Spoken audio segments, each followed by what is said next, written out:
धर्ना बसिरहनु भएको छ फेरि अहिले पनि हैन, एक महिने धर्ना। हजुर, यो केका लागि? अब यो चाहिँ धर्ना चाहिँ हामीले यो चाहिँ अब यो बर्खाको सिजन भएर चाहिँ यो आन्दोलनको एउटा अर्को रूप हो यो धर्ना चाहिँ। किनभने आफूले हामीले जुन उठाएको एजेन्डालाई चाहिँ प्रचारात्मक हिसाबमा चाहिँ जीवन्त रहोस् भन्ने हिसाबले चाहिँ यसलाई चाहिँ कन्टिन्युटी दिनको लागि पनि एउटा यो प्रचारको लागि नै यो धर्ना 1 घन्टे धर्ना कार्यक्रम हो। यो जस्तै भन्नु सत्याग्रह धर्ना चाहिँ यो चाहिँ राजनीतिको एउटा शान्तिपूर्ण जनता जागरण गर्ने एउटा अभियान हो। यो अभियानको सुरुवात यो पहिलोचोटि भनौँ, किनभने यस्तो लामो धर्ना अहिलेसम्म नेपालमा भएको पनि छैन। त्यसपछि यो विषयमा अलिकति कतिपय मान्छेहरू जस्तै यो राज संस्था चाहने हिन्दूवादीहरूलाई यो धर्ना भनेको पनि थाहा छैन र चाहिँ त्यो धर्ना कार्यक्रममा जानुपर्छ, त्यहाँ मेरो सहभागिता हुनुपर्छ भन्ने पनि अलिकति ज्ञान छैन। त्यो भएपछि गरेर देखाएपछि मात्रै उहाँहरूलाई थाहा हुन्छ भनेर हामीले सुरुवात गरेको यो असार 14 गतेबाट यो साउन 14 गतेसम्म यो कन्टिन्यू रहन्छ। त्यस पछाडि हामीले आन्दोलन या सत्याग्रह घोषणा गर्ने हाम्रो प्रोग्रामहरू छ। जस्तै अहिले राजनीति पार्टीहरूमा जुन किसिमको खिचातानी, जुन किसिमको उहाँहरू अनिर्णयको बन्दीमा अल्झिरहनु भएको अवस्था छ। भलैस्वरूप 2006 सालमा स्थापना भएको नेपाल कम्युनिस्ट पार्टीले जहिले पनि के भने अब नेपालमा हाम्रो चाहिँ बहुमतता आओस्, 2/3 सरकार त बनोस्, हामी देशलाई कायापलट गर्छौँ भन्ने हिसाबमा उहाँहरूले जुन कुरो एउटा जनतालाई बारम्बार चाहिँ जनताको कानमा गुन्जिएको आवाजलाई चाहिँ जनताले पुरा गरेको अवस्था केपी शर्माको नेतृत्वमा लगभग 2/3 हाराहारी जनताले दिएकै हो। तर 2/3 सरकार पनि आफैमा दुईवटा कम्युनिस्ट नेकपा माओवादी र एमाले मिलेर एकीकरण भयो र अहिले पछिल्लो घटनाक्रममा चाहिँ नेपाल कम्युनिस्ट पार्टी फुटेर 3 टुक्रा भयो। 2टा पार्टी मिल्यो, आज पार्टी 3टा भयो। भनेपछि आज हामीले जुन विगत 11 वर्षदेखि नै के भन्यौँ भन्दाखेरि महत्त्वपूर्ण कुरो के हो भने संसद पुनर्स्थापनाबाट सुरु भएको यात्रा हो यो। त्यो यात्राले चाहिँ आफ्नो बाटो बिराउँदै, जस्तै कि राजाद्वारा संसद पुनर्स्थापना पनि असंवैधानिक थियो र पुनर्स्थापित संसदले देशलाई धर्मनिरपेक्ष र परम्परालाई निषेध गर्ने पनि असंवैधानिक हुँदै गयो। जस्तै भलैस्वरूप एउटा 2052 सालमा सुरु भएको सशस्त्र द्वन्द्व, त्यो द्वन्द्वबाट उत्पादित नेकपा माओवादी जोले गाउँदेखि सहरसम्म चाहिँ तपाईँको चन्दा आतङ्क र व्यक्ति हत्याको कुराहरूले चाहिँ एउटा प्रश्रय पाइरहेको थियो र त्यसलाई कसरी चाहिँ उन्मुक्ति गराउने, समाज पनि त्यसबाट चाहिँ वाग्दित भएको अवस्था थियो, त्यसबाट चाहिँ रूपान्तरण होस् भन्ने आम पब्लिकको चासो पनि थियो। त्यो चासोको फेरिमा चाहिँ संसद पुनर्स्थापना भएपछि राष्ट्रिय राजनीतिको मूलधारमा नेपाल कम्युनिस्ट पार्टी माओवादी आएपछि नेपाली जनताले धर्मनिरपेक्ष तत्कालको लागि धर्मनिरपेक्ष भए पनि ठिकै छ, कमसेकम गाउँमा सहर गाउँ र चाहिँ सदरमुकाममा हत्या हिंसा र चन्दा आतङ्क भन्छ नि ती बन्द भयो। त्यस कुराबाट चाहिँ जनताले सह्यो र चाहिँ संविधान बन्दाखेरि जस्तै संविधान सभा भनेको 2007 सालको रोग हो यो। त्यो अहिलेहरू जस्तो झ्याङ्गिँदै आयो। किन भन्दाखेरि राणा शासन अन्त्य गर्ने नाममा जुन चाहिँ राजा त्रिभुवन र दिल्ली सम्झौता जुन किसिमको भयो, त्यो दिल्ली सम्झौताले चाहिँ राजा त्रिभुवन चाहिँ दिल्लीबाट फर्केपछि खरिबोटमा उभिएर चाहिँ संविधान सभा बोल्नुभयो। त्यो संविधान सभा शब्दले तपाईँको संविधान सभा नभई छोडेन, तर नेपालमा 63 को आन्दोलनपछि 47 को संविधान अन्तर्गत गिरिजाप्रसाद कोइराला प्रधानमन्त्री भए र 47 को संविधान अन्तर्गत पार्लिमेन्ट पुनर्स्थापना भयो। तर त्यसलाई लत्याए, त्यो असंवैधानिक कामहरू हुँदै गए तापनि तर संविधान सभाबाट संविधान निर्माण हुँदाखेरि चाहिँ निषेध भयो। त्यो निषेध नहोस् भन्ने हाम्रो चाहना थियो। त्यो निषेधको फलस्वरूप आज देखिएको छ राजनीतिक जुन रङ्गमञ्चमा आज कम्युनिस्ट पार्टीको हालत पनि हामीले देखेका छौँ। प्रतिपक्ष नेपाली काङ्ग्रेस आफू सिद्धान्तविहीन, अब नेपाली काङ्ग्रेसलाई अब सिद्धान्त नभएपछि ऊ छोरा मान्छे हो कि छोरी मान्छे भनेर छुट्याउनै गाह्रो भइरहेको छ। भनेपछि यहाँ अहिले सिद्धान्तहीन र गन्तव्यहीन भइरहेको अवस्था नेपालको अवस्था त्यो छ। त्यहाँमाथि छिमेकमा चीन विशाल ऊ प्रगतिको मार्गमा छ, यता भारत पनि त्यो हिसाबको स्पिडमा छ। तर हाम्रो आफ्नो जुन आन्तरिक राजनीति कारणले जुन किसिमको साउथ एसिया नै क्षेत्रीय सुरक्षा पनि अहिले बिग्रिएको अवस्था, परराष्ट्र नीति पनि त्यही अवस्थामा बिग्रिएको अवस्था, त्यसले गर्दाखेरि चाहिँ के भन्दाखेरि हामी चाहिँ अहिलेको जुन स्पिडमा नेपालको राजनीति यही तरिकाले जाने र यही किसिमको भ्रष्टाचार हुने, यही किसिमको द्वन्द्वहीनताले प्रशय पाउने, यही हिसाबले चाहिँ बलात्कारपछिको हत्या हुँदै जाने, जस्तै निर्मला पन्तदेखि लिएर यस्ता चाहिँ नाबालक बच्चाहरूको चाहिँ बलात्कारपछि हत्या हुने र चाहिँ तपाईँको द्वन्द्वहीनताले प्रशय पाइरहने हो भने अन्ततगत नेपाल चाहिँ अहिले अभिभावकविहीन अवस्थामा पनि छ। त्यो अगाडि परम्परालाई छोडेर राजनीति शक्तिले मात्रै यो देशलाई धान्ला जस्तो लागेन र हामीले विगत 11 वर्षदेखि यो कार्यक्रम गर्दै आयौँ। त्यसपछि यो अहिले जुन 1 घन्टे धर्ना कार्यक्रम छ यो साउन 14 गते सकिन्छ र हामीले स्पष्ट हामी प्रजातन्त्रको विरोधी होइनौँ।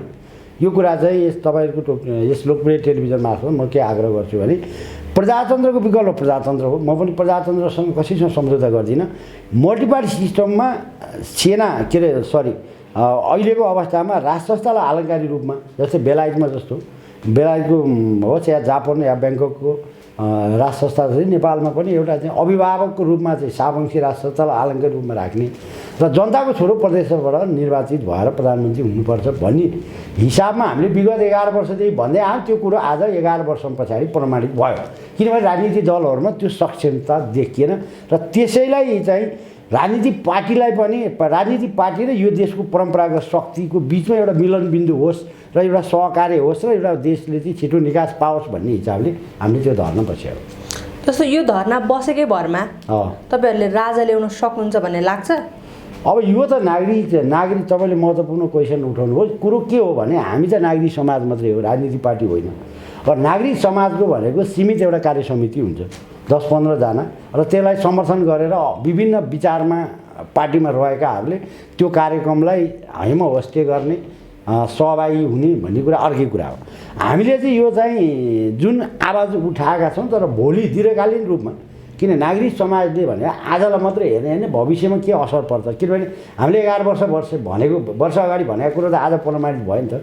आज किनभने महामहिम विद्या भण्डारी राष्ट्रपति हुनुहुन्छ तर उहाँ आज समग्र नेपालीको हुन सक्नु भएको छैन।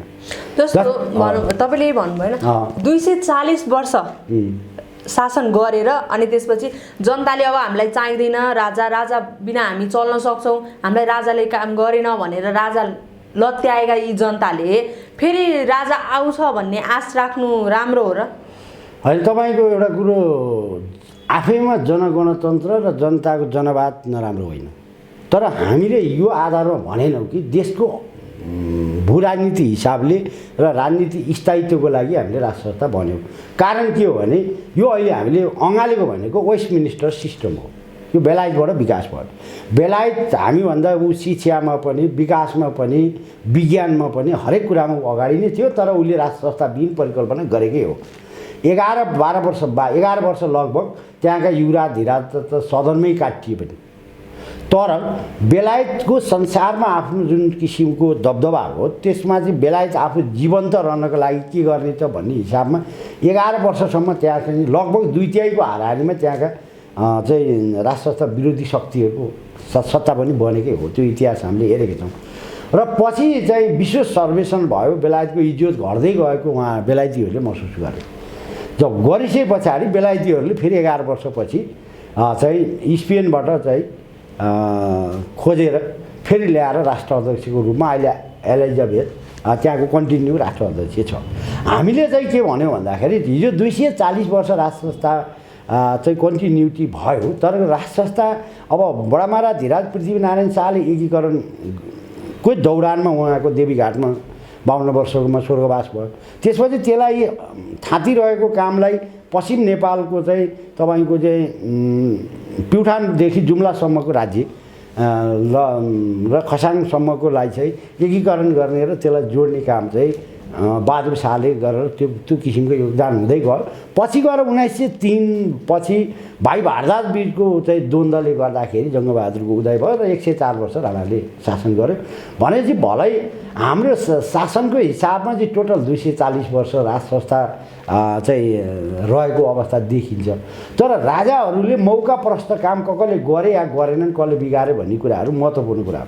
भनेपछि मौकाप्रस्त 17 साल 7 सालको परिवर्तनपछि मौका प्रस्थ चाहिँ तपाईँको 17 साल 19 सालदेखि लगभग 26 सालसम्म लगभग 9.5-10 वर्षको अवधिमा राजा महेन्द्रले काम गर्ने मौका पाए। कुरो बुझ्नु भने त्यो मौका पाउँदाखेरि राजाहरूले 5 विकास क्षेत्र औद्योगिकरण कृषिमा क्रान्ति भनेपछि मौका पाउँदा गरेकै हो। तर हामीले त्यो अब गुण र दोषको आधारमा भन्दा पनि मुलुक स्थायित्वको महत्त्वपूर्ण कुरा हुनुपर्छ। किनभने घर रह्यो भने घिउ खान पाइन्छ, जिउ रह्यो घिउ खाने भइन्छ नि। भने आज जुन परिस्थितिको रुमलिएको छ अफगानिस्तानको मोडलमा, यता चाहिँ सिरियाको मोडलमा जुन किसिमको नेपाल चाहिँ भूराजनीति हिसाबले फसिरहेको छ, यसबाट बाहिर निकाल्नको लागि चाहिँ एउटा अभिभावक र अहिले भनौँ न, अब म एउटा तपाईँहरू स्वतन्त्र पत्रकारिता गरिरहनु भएको छ, म स्वतन्त्र अभियान चलाइरहेको छु। अब मैले पनि कुनै ठाउँमा गुनासो गर्ने ठाउँ छैन। जस्तै हामी मिडिया मार्फत तपाईँको सार्वजनिक रूपमा चाहिँ अब म गत साल मात्रै त मैले 72 घन्टा पानी नखाएर सत्याग्रह पनि गरेँ होइन। त्यस पछाडि यस्ता कार्यक्रमहरू अनि अब गोष्ठीहरू पनि हामीले गरिरहेका छौँ।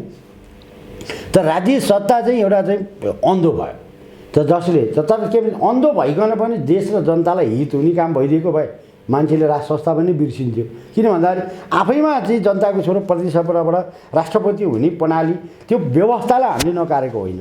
तर नेपाल त्यो यो व्यवस्थाबाट नेपाल सुरक्षित नहुने अवस्था देखियो। किन भन्दाखेरि आज जुन किसिमको रवैया देखियो, जस्तै हिजो रामवरणजी हुँदा नेपाली कङ्ग्रेसको मात्रै देखा पर्नुभयो। किनभने उहाँले अलिअलि काहीँ स्वतन्त्र भाषा देख्नुभयो। अहिले भन्नुहोस्, अहिले महामहिम अब स्वर्गीय मदन भण्डारीको धर्मपत्नी महामहिम राष्ट्रपति विद्या भण्डारी हुनुहुन्छ, उहाँ आफैमा पनि महिला हो भनेपछि अब उहाँ चाहिँ जनकपुर दर्शन गरेर जानुभयो। तर उहाँले दर्शन गरेपछि जानकी मन्दिर पखाल्ने काम गरे जनताले।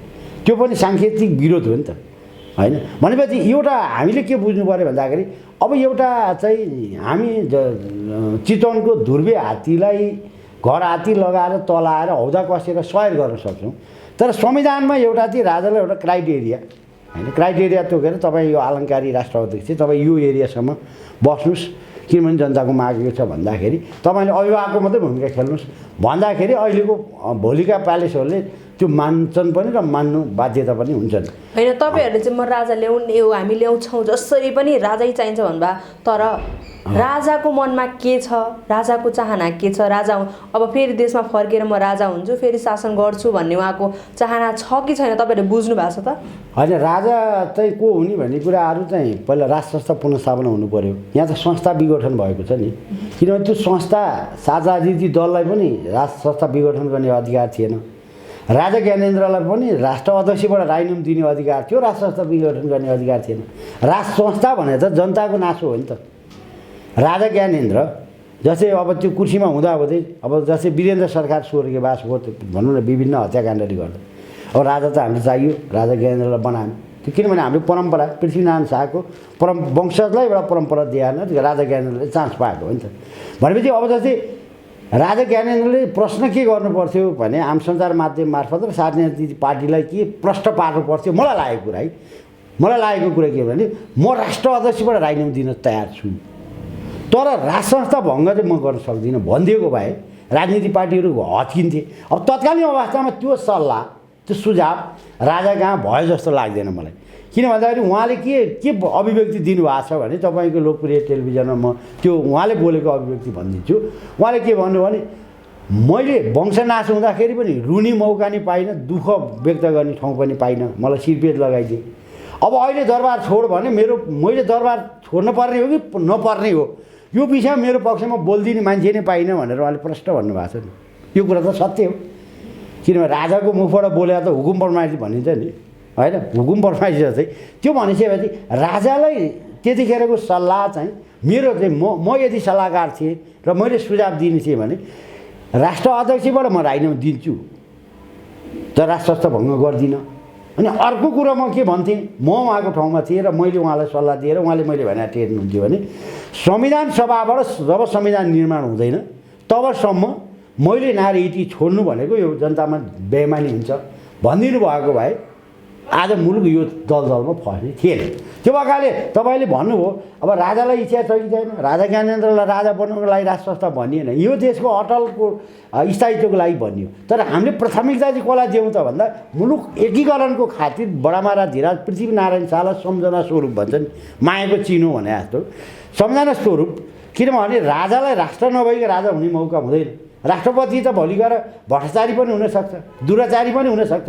देश छोडेर धेरै देशका राष्ट्रपतिहरू भागेका छन्, मुद्दा लाएर चाहिँ तपाईँको चाहिँ विभिन्न इन्क्वायरी गरेर चाहिँ गिरफ्तार गरेर ल्याउनु पर्ने अवस्था हुन्छ। तर राजालाई चाहिँ राजा चाहिँ किनभने उसको सन्तान दर सन्तान चाहिँ राष्ट्र अध्यक्ष हुने भएको हुँदा ऊ चाहिँ भ्रष्टाचारी हुँदैन। किनभने त्यो हिसाबले पनि हामीले चाहिँ अनि त्यहाँमाथि ऊ आफू राष्ट्रवादी हुन जरुरी हुन्छ।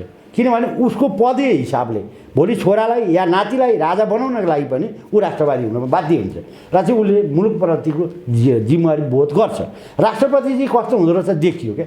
अब अहिले भनौँ न, अहिले नेपाल कम्युनिस्ट पार्टी एमाले, नेकपा एकीकृत माओवादी र प्रतिपक्षी नेपाली कङ्ग्रेस बिचको जुन हिसाबमा जस्तै पहिलोचोटि संसद विघटन गर्नुभयो सम्माननीय प्रधानमन्त्री केपी शर्मा ओलीले, फेरि सर्वोच्च अदालतले पुनर्स्थापना गरिदियो। किनभने संविधान त संसद विघटन गर्ने अधिकार त्यहाँ छँदै छैन।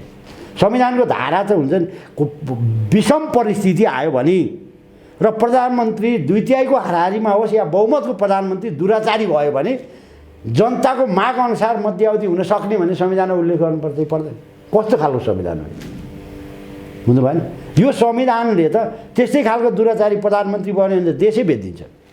किनभने जनताले मध्यावधि माग्दा मध्यावधि गर्ने त्यहाँ धारा उपधारा छैन, देश गयो नि भनेपछि भलै स्वरूप अहिले त थाहा भयो नि त यो संविधान मुलुकको लागि होइन रहेछ भने।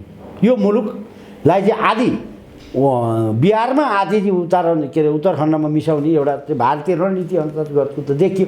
तर एउटा कुरो नेपाल भारतमा उहाँहरूले त्यो खालको कल्पना गरेको होला, तर नेपाल सुरक्षित नेपाल स्वतन्त्र राज्य भएन भने भारत सबभन्दा पहिला टुङ्गिन्छ। अब यो कुरा नि धेरै लामो कथा छ, कुनै बेला मौका दिनुभयो म यो कुरा म भन्नुला यस लोकप्रिय टेलिभिजन।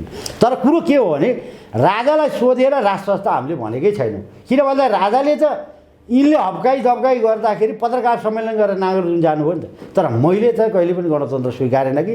तर यो राज संस्था भङ्ग गर्ने अधिकार पनि राजा ज्ञानेन्द्रलाई थिएन र 7 राजनीतिक दललाई थिएन। यसको जवाफदेही चाहिँ 7 राजनीतिक पार्टी र तत्कालीन राजा ज्ञानेन्द्र हुनुपर्छ। किनभने वैशाख 11 गते जुन किसिमको सम्झौता गरियो 7 दल र राजा बिचको, त्यो सम्झौता के हो त्यो राजाले बोल्नुपर्छ। अहिले जनतालाई गुमराहमा पार्ने भएन नि त।